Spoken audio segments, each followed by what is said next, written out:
कांग्रेस लगातार सक्रियता बनाए रखे, अगली सरकार हमारी होगी। घनश्याम सिंह पूर्व विधायक। सागर जिले की विंडा विधानसभा के कांग्रेस कार्यकर्ताओं की ली बैठक।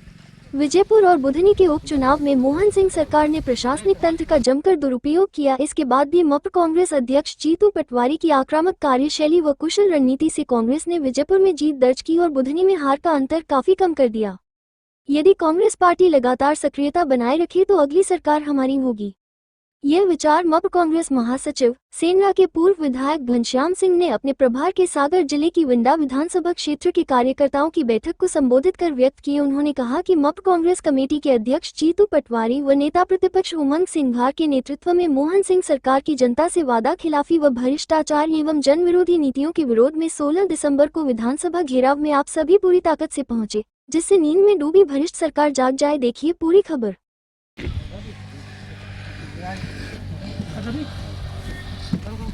खेला आगे सेवन खेला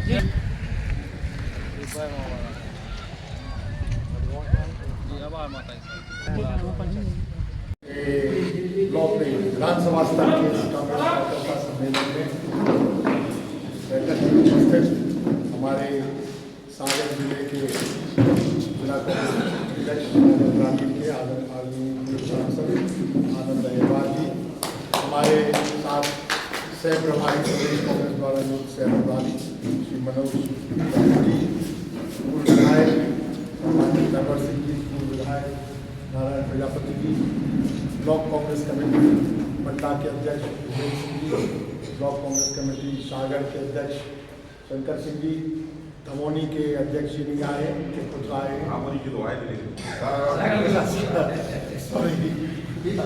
जानने चले और यहाँ उपस्थित रणवीर सिंह जी,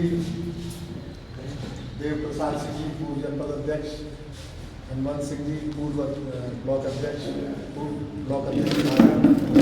वीरेंद्र सिंह जी, सरपंच संघ के अध्यक्ष, संदीप यादव जी, आदरणीय सतीश यादव जी, ब्रजेंद्र मिश्रा जी और अशोक सिंह जी, पूर्व ब्लॉक अध्यक्ष, सागर के नगर अध्यक्ष सतीश सिंघई जी, सतीश नाम अब पहली बार है, धीरे धीरे जैसे आपसे कहा 2-4 बार आएंगे सबको जानने लगे। उपस्थित सभी आदरणीय बुजुर्गवार, खासतौर से वरिष्ठ जिनका सम्मान हुआ और प्यारे साथी युवा कांग्रेस एनएसयूआई सेवा दल के भी सभी उपस्थित पदाधिकारी का और सभी का बड़ी लंबी बैठक चली और ख़ास तौर से दुख इस बात का है कि मैं काफ़ी लेट हो गया।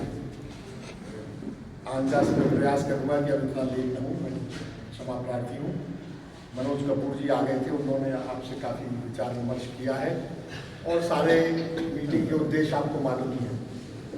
मेरी प्राथमिकता हो गई है 16 तारीख को विधानसभा का घेराव किन कारणों से होना, 1 साल पूरे हो गए भाजपा सरकार को दोबारा चलाती है, तमाम बातें हैं, कुशासन है, भ्रष्टाचार है, गरीबों पे अत्याचार, अनुसूचित जाति जनजाति पे अत्याचार, महिलाओं पे अत्याचार सब बढ़ रहा है।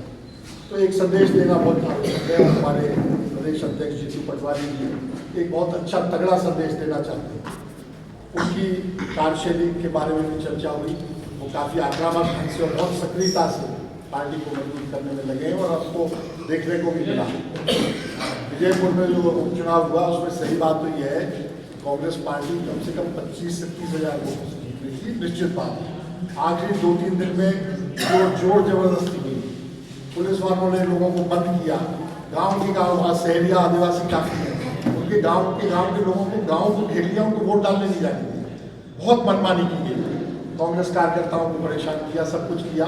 आखिरी 3-4 दिन में मार्जिन कम हो गया, फिर भी 7 हज़ार से और बुधनी में स्वयं शिवराज सिंह जी लोकसभा चुनाव में 1,16,000 से, विधानसभा में 1,06,000 से जीते, वो मार्जिन इतना कम हो गया 13,000 का।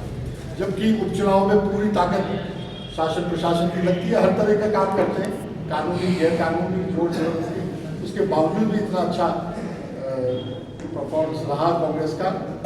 तो आगे ये विधानसभा के घेराव के माध्यम से और एक जोरदार प्रहार हमारी कांग्रेस पार्टी कर रही है, भारतीय जनता पार्टी की, और लगातार 4 साल तक अगर सक्रियता बनी रही तो इसमें कोई शंका की बात नहीं है कि अगली सरकार हमारी बनेगी।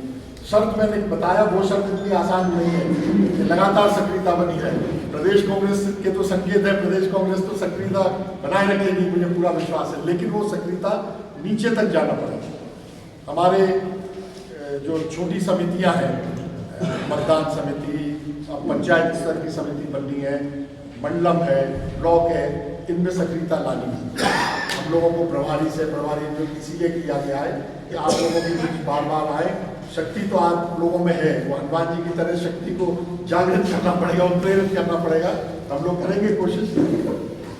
कमेटियां बन जाती हैं लेकिन सक्रिय नहीं रहती कांग्रेस में, और इसीलिए कार्यकर्ता को तो सीधी बात है, कार्यकर्ता तो हमेशा ईमानदारी से काम पार्टी का करना चाहता है। पहले भी जिक्र हुआ, आज भी तरह से पार्टी चलती है, लेकिन उनको सक्रिय बनाए रखो, उनको मौका तो दो। आपने केवल कमेटी घोषित कर दी, उसके बाद कोई कार्यक्रम नहीं हुआ तो घर बैठे बैठे आलस आ जाती है, जंग लगने लगती है। सही बात है।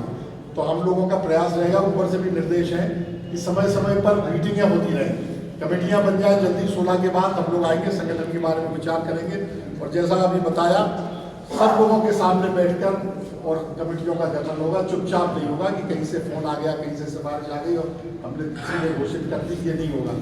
सबके बीच में बैठ के गाँव में जाने का भी निर्देश है, कई बार तो गाँव में रुकेंगे भी हम लोग। ये सारे निर्देश हैं, ये पूरा मैं प्रयास करूंगा कि ईमानदारी से इसका पूरा पालन करूं निर्देशों का।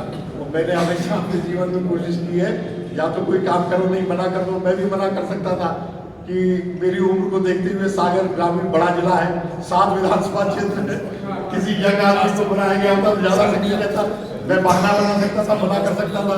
लेकिन जीतू पटवारी जी ने जब कहा कि नहीं आपका अनुभव है इसलिए हमने तो आपको बड़े जिला दिया, तो ठीक है, मैंने स्वीकार किया, और स्वीकार कर लिया है तो ईमानदारी से अपने कर्तव्य को मैं निर्वाह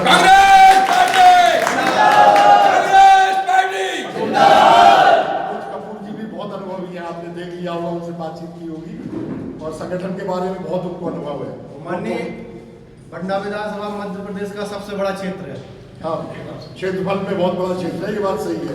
लेकिन एक बात बहुत अच्छी यहाँ सुनने को मिली कि बंडा विधानसभा क्षेत्र से कोई बगावत करके कांग्रेसी, कोई महत्वपूर्ण कांग्रेसी गया इसलिए आपको धन्यवाद के पात्र बहुत बहुत आपको।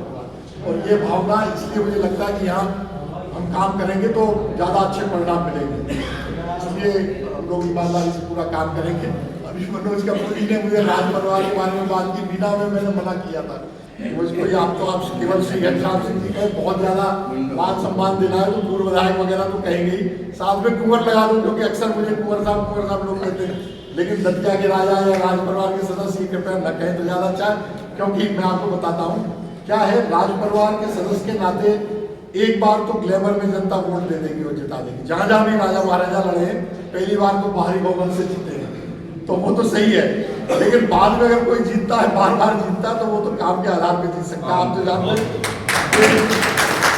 लोकतंत्र है हमारा, और जनता जागरूक है भारत में। अब जनता अंधविश्वास में नहीं मानती, आपको राजा महाराजा एक बार में मान लेगी, लेकिन अगर आप मिल जाएंगे जनता की, तो मैं लोकतंत्र का सिपाही हूँ। मेरा व्यक्तित्व आज जो है लोकतंत्र के ऊपर है, न कि राजतंत्र के ऊपर। राजतंत्र वाली बात तो गई, मेरे पिता पहला चुनाव लड़े थे लोकसभा का, आपने बताया था, ठीक है, उस समय हम मान सकते हैं कि राजतंत्र का फायदा मिला, और उनमें भिंड दतिया लोकसभा सीट से लोकसभा का उनको टिकट दिया गया था। और हमारे दतिया जिले में केवल 2 विधानसभा क्षेत्र थे उस टाइम, सेवड़ा और दतिया। पांडे तो बाद में ग्वालियर से आया, और दतिया रियासत का भी वही अंक था, दतिया और सेवड़ा, और 6 विधानसभा सीट भिंड की थी। लेकिन उस समय